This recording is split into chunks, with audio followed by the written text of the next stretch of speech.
Time now for business news, and it's the last day of the World Economic Forum. Kate Moody is there. She brings us the latest from Davos. Kate? Hi, Will. Well, a lot of attention is already shifting to the other side of the Atlantic, Donald Trump's inauguration looming. It has, of course, been a major topic of discussion throughout the week here in Davos. Now, opinion on the incoming president is fairly divided. A bit of optimism, mostly from business leaders who hope that having one of their own in power will be good for growth.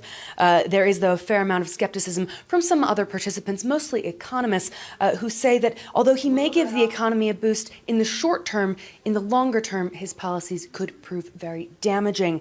Now, to discuss a little bit more, I'm joined by Michael Berkowitz. You're the president of the 100 Resilient Cities initiative of the Rockefeller Foundation. It's a program that works to bolster urban areas.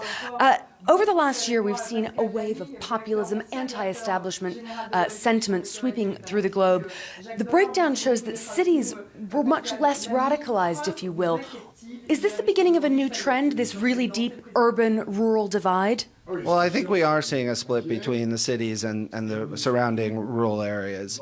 And I think that's one of the challenges, really, to figure out how those in the cities can reach out to the rural areas and how those in the rural areas can reach out to the cities. I mean, I think when we talk to cities about resilience, resilience is all about inclusion and integration. How well we work with surrounding counties, with cities, with states, those are the things that are important to allowing a city to survive and thrive during disaster.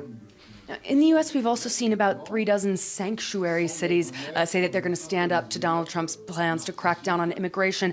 Do you think this is a trend we might see more of, smaller regional or city governments at odds with the national regime? So it won't surprise you that me as a city guy likes cities taking more and more power. I think more and more power deserves to be at the mayoral level. Mayors are practical, innovative, and they're the ones that are looking for practical solutions that can really change the lives of their citizens on the ground. And so in that respect, I think the sanctuary cities are a good thing.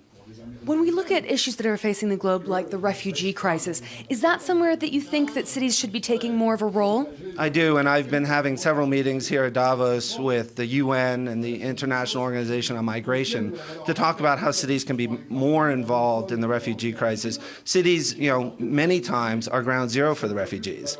And so how do cities actually integrate their programs with the refugees, with the other things they're doing, with the other vulnerable populations in their cities? That's going to be where we can really make progress in this global crisis. What is it that makes a city resilient? Could you give us an example of a place that fulfills some or most of your criteria? So urban resilience is about a city's ability to survive disaster. But don't just think about sudden disasters like hurricanes, earthquake, terrorism. Think about the slow burn disasters, long-term food, water, and energy shortage, high levels of crime and violence, shifting macroeconomic trends that disadvantage a city. And what allows a city to be resilient in the face of all of those threats is, of course, good emergency management and public health. But it's also cohesive communities where neighbors check on neighbors. It's good infrastructure, both the built environment, the roads, the bridges, but also the natural environment, the aquifers, the ecosystem, the hillsides, and so on. And it's integrated planning. So a resilient city, to survive and thrive in the face of all of those threats, needs to do all of those things. So if President-elect Trump does follow through on that, on his promises to spend on infrastructure, would that be a boost for some American cities?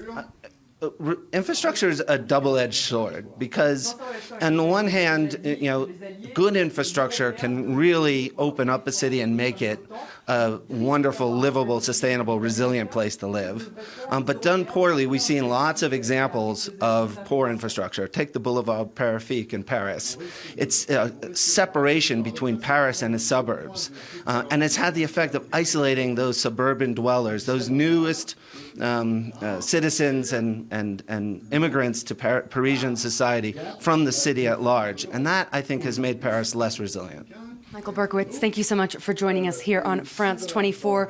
We've got just enough time for a quick check of the markets. The European trading day has just begun a few moments ago. We're seeing a slightly lower start to the day. Investors will be very much tuned in to Donald Trump's inauguration speech, seeing what tone he sets for his administration. Meanwhile, we saw a mixed close in China. The Shanghai Composite boosted slightly by new figures that showed the Chinese economy expanded 6.8% in the last 3 months of 2016. That's in line with the official growth figures. I'll be back later on in the day with the latest from the last day of the World Economic Forum here in Davos.